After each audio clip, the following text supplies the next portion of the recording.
Hi കൂട്ടുകാരെ, എല്ലാവർക്കും സുഖമല്ലേ? നമുക്കിന്ന് ഉഴുന്നും കൊണ്ട് ഒരു അടിപൊളി 4 മണി പലഹാരം ഉണ്ടാക്കിയാലോ.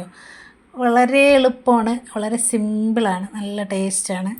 ഞാനിവിടെ 1 കപ്പ് ഉഴുന്ന് ഉണ്ടല്ലോ, ഉഴുന്ന് വെള്ളത്തിൽ കഴുകി കുതിരാൻ വെച്ചതാണ് കേട്ടോ. ഇതൊരു 4-5 മണിക്കൂർ കുതിർത്തെടുത്ത ഉഴുന്നാണ്. അപ്പം നന്നായിട്ട് വെള്ളത്തിൽ കഴുകി കുതിർക്കാൻ വേണ്ടി വെച്ചേക്കണം. ഒരു 4-5 മണിക്കൂർ കുതിർന്നതിന് ശേഷം ചെറിയൊരു നമ്മുടെ മിക്സിയുടെ ചെറിയ ജാറിലേക്ക് കുറേശ്ശെ ഇതിട്ട് കൊടുക്കണം കേട്ടോ. അപ്പം ഞാനിവിടെ 1 കപ്പാണ് എടുത്തിട്ടുള്ളത്. അപ്പോൾ എന്നിട്ട് നല്ല തണുത്ത വെള്ളം ഒഴിച്ച് കൊടുക്കണം കേട്ടോ. തണുത്ത വെള്ളമെന്ന് പറയുമ്പം കുറച്ചേ ഒഴിക്കാവൂ. ഒരു 2-3 സ്പൂൺ വെള്ളം ഒഴിച്ച് കൊടുത്ത് അത് നന്നായിട്ടൊന്ന് അരച്ചെടുക്കണം കേട്ടോ. ഈ തണുത്ത വെള്ളം ഒഴിച്ച് കൊടുക്കണമെന്ന് പറഞ്ഞാൽ നമ്മുടെ മാവ് ചൂടായി പോവാതിരിക്കാൻ വേണ്ടിയിട്ടാണേ. അപ്പോൾ ഇച്ചിരി ചെറിയൊരു ലൂസായിട്ടായിരിക്കും കിട്ടുന്നത്. അപ്പോൾ നമുക്കിതിലേക്ക് ഞാനിവിടെ ഒരു 3 സ്പൂണ് റവ ചേർത്ത് കൊടുക്കുന്നുണ്ട് കേട്ടോ. വറുത്തതോ വറുക്കാത്തതോ ആയ റവ ചേർത്ത് കൊടുത്തതിന് ശേഷം നമ്മുടെ ഈ കൈ വെച്ച് നന്നായിട്ട് ഇതുപോലെ ഒന്ന് അടിച്ചിങ്ങനെ കൈ കൊണ്ട് നന്നായിട്ട് പരത്തി നല്ല കുഴച്ചെടുക്കണം കേട്ടോ. ഈ ഉഴുന്ന് നന്നായിട്ട് പതഞ്ഞ് കിട്ടാൻ വേണ്ടിയിട്ടാണ് ഇത് ചെയ്യുന്നത് കേട്ടോ. അപ്പം എങ്കിൽ മാത്രമേ നമുക്ക് നല്ല പെർഫെക്റ്റ് ആയിട്ടുള്ള ഉഴുന്നുവട കിട്ടുള്ളൂ. ഇനി നമുക്കിത് കുറച്ച് സമയം റെസ്റ്റ് ചെയ്യാൻ വെച്ചേക്കണം. ഒരു 2 മണിക്കൂർ, കുറഞ്ഞത് 2 മണിക്കൂറെങ്കിലും വെച്ചേക്കണം കേട്ടോ.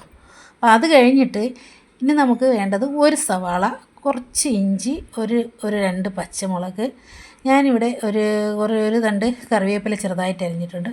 പിന്നെ കുറച്ച് ക്യാബേജ്, ഒരു ചെറിയ കഷ്ണം ക്യാബേജും കൂടെ ചെറുതായിട്ട് അരിഞ്ഞിട്ടുണ്ട് കേട്ടോ. അപ്പം ക്യാബേജൊക്കെ വേണമെങ്കിൽ ഇട്ടാൽ മതി. ഞാനിവിടെ ഇട്ട് കൊടുത്തതാണ്. പിന്നെ ക്യാരറ്റ് ഉണ്ടെങ്കിൽ ക്യാരറ്റും ഇട്ട് കൊടുക്കാം കേട്ടോ. ക്യാരറ്റും ചെറുതായിട്ട് അരിഞ്ഞിട്ടിട്ട് കൊടുക്കാം. അപ്പോൾ ഞാനിവിടെ എടുത്തിട്ടുള്ളത് 1 സവാള, കുറച്ച് ക്യാബേജ്, ഒരു പച്ചമുളക്, ഇഞ്ചി, പിന്നെ നമ്മുടെ കറിവേപ്പില, ഇതെല്ലാം കൂടെ ഇട്ടതിന് ശേഷം വീണ്ടും നന്നായിട്ട് കൈകൊണ്ട് തന്നെ ഇത് മിക്സ് ചെയ്യണം കേട്ടോ. നന്നായിട്ട് കൈകൊണ്ട് മിക്സ് ചെയ്തെങ്കിൽ മാത്രമേ മാവ് നന്നായിട്ട് പെർഫെക്റ്റ് ആവുള്ളൂ കേട്ടോ. പിന്നെ ഇതിൽ കുറച്ച് ഒരു 2-3 കഷ്ണം നമ്മുടെ കുരുമുളക് ചതച്ചുകൂടെ ഇട്ട് കൊടുക്കണം കേട്ടോ. അപ്പോൾ അത് ഇതിൽ കിട്ടിയിട്ടില്ല.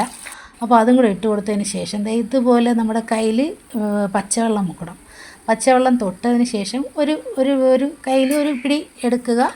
ഒരു ഉരുളയുടെ അത്ര എടുത്തതിന് ശേഷം ഇങ്ങനെ 2 കയ്യിലും ഇങ്ങനെ തട്ടിയതിന് ശേഷം നമ്മുടെ കൈ വെച്ച് ഒരു ഹോളിട്ട് കൊടുത്തിട്ട് നമ്മൾ തിളച്ച എണ്ണയിലേക്ക് ഇട്ട് കൊടുത്ത് നന്നായിട്ട് അങ്ങോട്ടും ഇങ്ങോട്ടും മറിച്ച് തിരിച്ച് കോരി നല്ല മുരിച്ചെടുത്ത് കഴിഞ്ഞാൽ നല്ല അടിപൊളി നമ്മളെ ഉഴുന്നുവട കിട്ടും കേട്ടോ.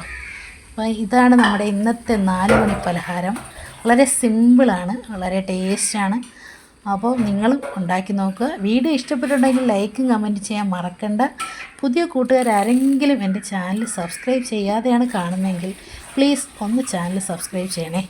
അപ്പോൾ ഇന്ന് ഇത്രയൊക്കെ ഉള്ളൂ. പുതിയ വീഡിയോ ആയിട്ട് നമ്മൾ വീണ്ടും കാണും. അതുവരെ എല്ലാവർക്കും നല്ലൊരു ദിവസം ആശംസിച്ചുകൊണ്ട് ടാറ്റാ.